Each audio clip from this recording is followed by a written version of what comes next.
Prime minister Modi जो हैं वो इस सूरत हाल में पोलैंड अभी पोलैंड गए मोदी जी, उनको बड़ा वार्म वेलकम मिला है, लेकिन पाकिस्तान की तरफ कोई कंट्री का प्रेसिडेंट क्यों आए वहां पे भी? जो आता है आप कपड़े उतार लेते हैं उसके, आप उससे मांगना शुरू हो जाते हैं, पैसे मांगते हैं। क्यों आएंगे वो? आपके वजीर आजम सब खुद कहते हैं मेरी ना कॉल उठाता है, मैं जहाँ जाता हूँ खराज मांगता फिर। बात तो यह है कि हमें किसी भी मुल्क में दावत ही नहीं दी जाती। वो शायद डरते हैं कि कहीं ये हमसे कुछ मांगने ना आ जाएं। They are acting like great power. जो प्राइम मिनिस्टर हैं वो इंडिया आए थे, यानी कि इधर प्राइम मिनिस्टर प्रेसिडेंट आपस में मीटिंग्स चल रही हैं। पाकिस्तान के प्राइम मिनिस्टर की अगर बात करें, कहाँ पे हमने कोई बड़ी मीटिंग की? वो कहते नहीं है कि मुल्ला की दौड़ मस्जिद तक।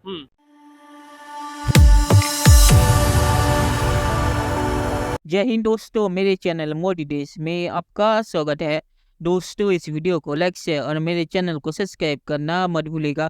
तो दोस्तों, आज पाक मीडिया बात करे कैसे पीएम मोदी पोलैंड की विजिट पे है और इसके बाद वो यूक्रेन जाएंगे। और पाकिस्तानी मीडिया कह रहा है कैसे पोलैंड में मोदी जी का बहुत ही अच्छे तरह से स्वागत हुआ है और पोलैंड में वर्ल्ड वॉर 2 के जो इंडियन हीरोज थे उन्हें भी सम्मान दिया गया है। और पाकिस्तानी मीडिया ये भी कह रहा है कि पोलैंड के बाद यूक्रेन जाके वो रशिया और यूक्रेन का मामले पर भी कुछ बोल सकते हैं।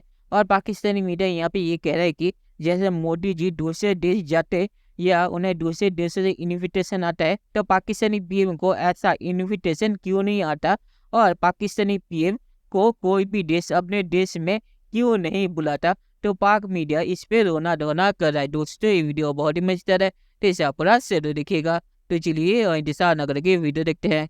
अभी पोलैंड गए मोदी जी, उनको बड़ा वार्म वेलकम मिला है, लेकिन पाकिस्तान की तरफ कोई कंट्री का किसी किस्म का लीडर नहीं देखा। आएंगे क्यों? वो आना चाहिए भी नहीं। जो भी आपके आता है आप पैसे मांग लेते हैं उनसे।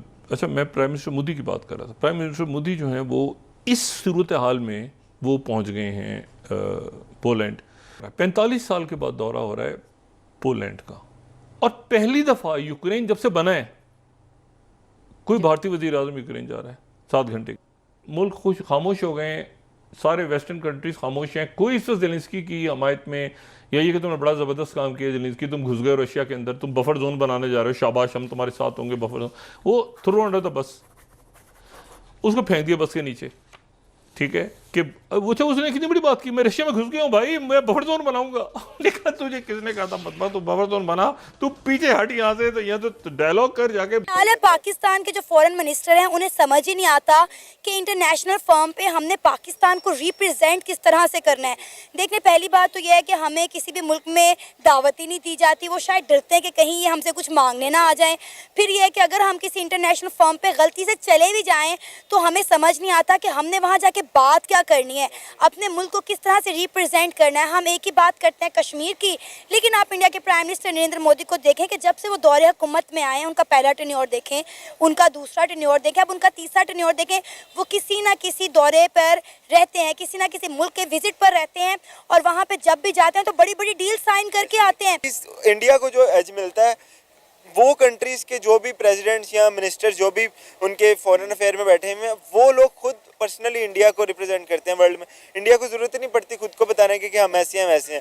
वो लोग ही इंडिया को इतना हाइप क्रिएट कर देते हैं, इंडिया इंडिया कर देते हैं अपने सोशल चैनल्स पे, अपने मीडिया चैनल्स पे, कि इंडिया के साथ हमारे टर्म इतने स्ट्रॉन्ग हैं, इंडिया को खुद भी नहीं इस चीज़ पे एफर्ट करनी पड़ती। इस टाइम इंडिया के प्राइम मिनिस्टर पोलैंड में मौजूद हैं और उसके बाद यूक्रेन के प्रेसिडेंट से मिलेंगे, वहाँ पे जाएंगे। और अगर पहले की बात करें तो मलेशिया के जो प्राइम मिनिस्टर हैं वो इंडिया आए थे, यानी कि इधर प्राइम मिनिस्टर प्रेसिडेंट आपस में मीटिंग्स चल रही हैं। पाकिस्तान के प्राइम मिनिस्टर की अगर बात करें, गुज़िश्ता 3 माह में 2 माह में कहाँ पे हमने कोई बड़ी मीटिंग की? वो कहते नहीं है कि मुल्ला की दौड़ मस्जिद तक।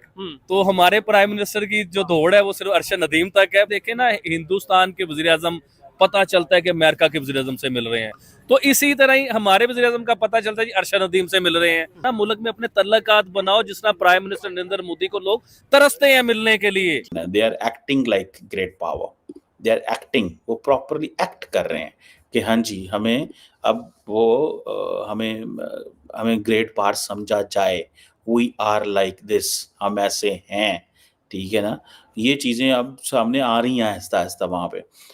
सो इसमें देखेंगे कि नरेंद्र मोदी साहब को क्या पोलैंड ऑफर करता है, या यूक्रेन की लीडरशिप क्या करती है। ठीक है। उनसे ट्रेड करने के लिए, उनसे काम कारोबार करने के नहीं, लिए। पाकिस्तान- अब पोलैंड जो है, पोलैंड के साथ वो बिजनेस वो कर रहा है, ठीक है। ट्रेड कर रहा है। पोलैंड से आपको पता है कि प्राइम मिनिस्टर नरेंद्र मोदी ने मेरे ख्याल से प्लेन में नहीं जाना दूसरी कंट्री में, अच्छा। उधर यूक्रेन में उन्होंने प्लेन से नहीं जाना, बाय रोड जाना है। ठीक हो है। सकता है बस में जाए या ट्रेन में जाए। ठीक है। अच्छा, अब मुझे बताएं यूक्रेन क्या करने जा रहे हैं। मैं हमेशा ये बात करता हूँ, जहाँ पे सुपर पावर की बस हो जाती है ना, वहां पे प्राइम मिनिस्टर नरेंद्र मोदी को यूज करते हैं।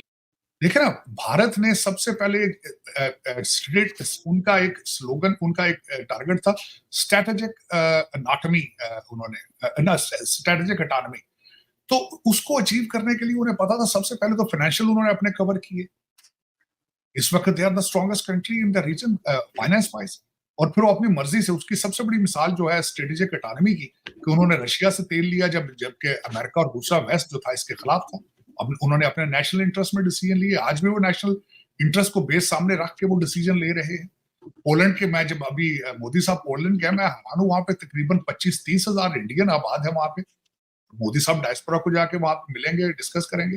बल्कि डायस्पोरा नहीं, उनको तो टेक्निकोरेट होते हैं, उसमें 5000 स्टूडेंट है, बाकी उनके सारे आईटी रिलेटेड लोग हैं पोलैंड के अंदर। और पोलैंड एक ऐसा कंट्री है जो नेटो का मेंबर भी है, लेकिन यूक्रेन को असला भी नहीं देता वो। लेकिन इन चीजों को अचीव करने के लिए अपने आप को पहले फाइनेंशियली स्ट्रांग करें। लेकिन आपके किसी भी लीडर, किसी के मुंह से अभी तक एक लफ्ज नहीं निकला आज तक के आपके ग्रास रूट इश्यूज क्या है। 3 करोड़ बच्चा तो आपका स्कूल ही नहीं जा रहा, तो आप तरक्की किस तरह करेंगे। प्रेसिडेंट क्यों आए वहां पे भी? जो आता है आप कपड़े उतार लेते हैं उसके, आप उससे मांगना शुरू हो जाते हैं, पैसे मांगते हैं। क्यों आएंगे वो?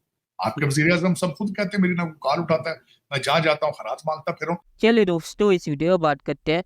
तो पाकिस्तानी मीडिया से कि पाकिस्तानी पीएम को कोई भी देश इनवाइट इसलिए नहीं करता क्योंकि पाकिस्तानी पीएम वहाँ जाके करेंगे क्या, पाकिस्तान के लिए देने के लिए है क्या। पाकिस्तान जहाँ जाता है वहाँ से कहता है कि आप हमें क्या दे सकते हैं। और कोई भी अगर लीडर पाकिस्तान आता है तो पाकिस्तानी पूछते हैं कि आप हमारे लिए क्या लाए हैं। तो ऐसी है पाकिस्तान की फॉरेन पॉलिसी। तो इसीलिए कोई भी फॉरेन कंट्री ना पाकिस्तान को बुलाती है ना पाकिस्तान में आती है। तो पाकिस्तानी की हरकतों की वजह से उन्हें फॉरेन पॉलिसी में या फॉरेन देशों में कोई सम्मान नहीं मिलता। और पाकिस्तान की कोई फॉरेन पॉलिसी है नहीं। फॉरेन पॉलिसी के नाम पे कश्मीर का रोना धोना करते हैं या दुनिया में जाके भीख मांगते हैं। तो पाकिस्तान और भारत का इस मामले पे कोई मुकाबला है ही नहीं। और आखिर में मैं ये कहूँगा कि जहाँ तक मोदी जी जो पोलैंड गए हैं और उसके बाद यूक्रेन जाएंगे, तो ये भारत की जो न्यूट्रल फॉरेन पॉलिसी है उसे ही दिखाने के लिए मोदी जी ऐसा कर रहे हैं। क्योंकि मोदी जी रशिया भी गए थे और अब वो यूक्रेन भी जाएंगे। बहुत से जो फॉरेन लीडर्स है वो सिर्फ यूक्रेन जाते हैं, रशिया नहीं जाते। मोदी जी रशिया भी गए और यूक्रेन भी। तो ये जो भारत की न्यूट्रल फॉरेन पॉलिसी है उसे ही दिखाता है। तो चलिए देखते हैं कि फ्यूचर में क्या होता है। दोस्तों, ये वीडियो देखने के लिए बहुत शुक्रिया और हमें चैनल सब्सक्राइब करना मत भूलिएगा। Thank you very much.